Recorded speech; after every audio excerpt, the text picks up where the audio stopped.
Pengamat politik sekaligus Direktur Lingkar Madani Indonesia, yakni Ray Rangkuti, mengungkapkan adanya kemungkinan terjadi pemakzulan presiden. Menurut Ray Rangkuti, pemakzulan tersebut dapat terjadi apabila kinerja pemerintahan Presiden Joko Widodo semakin tak efektif lantaran membiarkan sejumlah menterinya sibuk untuk berkampanye pemilu 2024. Atas hal tersebut, Ray Rangkuti menyebut tak akan ada perkembangan yang serius dari sisi pemerintahan. Pernyataan itu disampaikan Ray Rangkuti seusai konferensi pers Survei Nasional Peta Elektoral Pemilu 2024 Gagas Lintas Data di kawasan Jakarta Pusat pada Kamis 11 Januari. Lanjut, Ray menyatakan isu pemakzulan tersebut tak akan memberikan dampak positif bagi kubu pasangan calon presiden dan wakil presiden yang menggunakannya.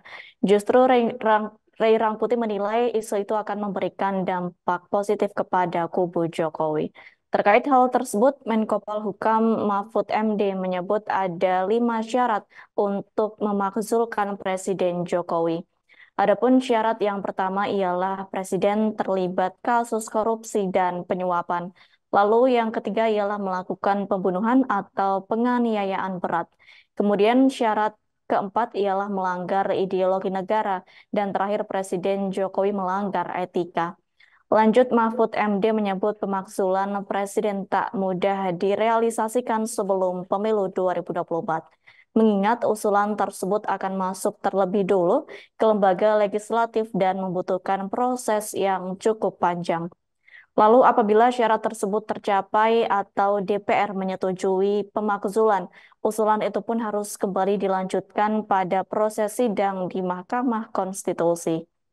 Sebelumnya, sejumlah tokoh yang mengatasnamakan petisi 100 mendatangi kantor Kemenko Polhukam Jakarta pada Selasa 9 Januari 2024. Yakni mereka bertemu dengan Menko Polhukam Mahfud MD dan membicarakan usulan pemakzulan presiden. Audiensi dari kelompok masyarakat sipil yang terdiri dari aktivis Faisal Assegaf, Marwan Barubara, Legend Purnawirawan Soeharto, Syukri Fadoli, dan beberapa orang lainnya turut membahas pembentukan Satgas Pemilu oleh Kemenko Polhukam. Menurut Mahfud MD, kedatangan mereka juga menyampaikan masukan terkait berbagai dugaan pelanggaran dalam proses pemilu yang sedang berlangsung. Terkait hal itu, Mahfud menyampaikan kepada mereka bahwa Kemenko Polhukam bukanlah penyelenggara pemilu. Menurut Mahfud, penyelenggara pemilu yang resmi dan independen ialah Komisi Pemilihan Umum. Sehingga masukan yang disampaikan mereka penting untuk disampaikan pula ke KPU dan Bawaslu. Download Tribun X sekarang, menghadirkan lokal menjadi Indonesia.